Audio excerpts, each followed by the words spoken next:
السلام علیکم ورحمۃ اللہ وبرکاتہ۔ محترم ناظرین کرام، امید ہے آپ سب خیر وافظ سے ہوں گے۔ کسی سے قرض لے کر قربانی کرنا کیسا ہے؟ بعض لوگ دوسروں سے ادھار پیسے لے کر قربانی کرتے ہیں، تو کیا اس صورت میں ان کی قربانی ہو جائے گی یا نہیں؟ آئیے اس سلسلے میں آپ حضرات کے سامنے مادر علمی دارالعلوم دیوبند کا فتویٰ پیش کرتا ہوں۔ آپ حضرات سننے کے ساتھ ساتھ اپنی اسکرین پر بھی اس کو دیکھ سکتے ہیں۔ آپ سب سے گزارش ہے ویڈیو کو مکمل آخر تک سماعت فرمائیں۔ چینل پر اگر نئے ہیں، سبسکرائب نہیں کیا تو سبسکرائب بھی کر دیں، ویڈیو کو لائک اور شیئر بھی کر دیجیے گا۔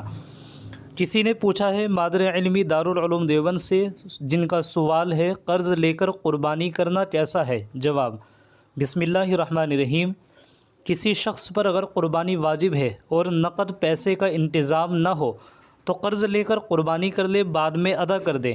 اور اگر واجب نہیں بھی ہے لیکن وہ نفلی قربانی کرنا چاہتا ہے اور نقد روپیے موجود نہیں ہیں تو بعد میں ادا کرنے کا انتظام ہونے کی صورت میں قرض لے کر قربانی کرنے میں حرج نہیں ہے، اگر آسانی سے قرض دینے والا مل جائے اور اپنے پاس بعد میں ادا کرنے کی وسعت ہو، ورنہ وسعت نہ ہونے کی صورت میں مقروض ہونا ٹھیک نہیں ہے، پھر قربانی کے لیے قرض نہ لے۔ واللہ تعالی عالم۔ دارالفتہ دارالعلوم دیوبند۔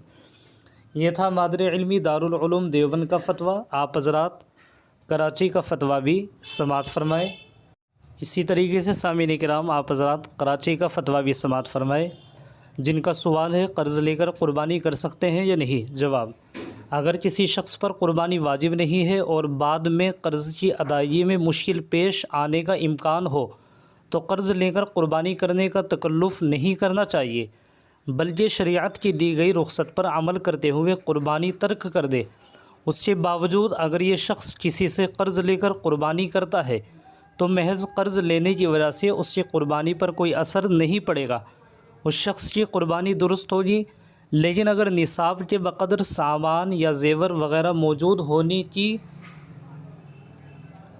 وجہ سے قربانی واجب ہو گئی ہو اور نقد رقم نہ ہو تو اس صورت میں زیور اور سامان میں سے اتنی مقدار فروخت کرے جس سے قربانی کی جا سکے، اور اگر سامان یا زیور بیچنے میں حرج ہے تو پھر قرض لے کر قربانی کرنا ضروری ہوگی۔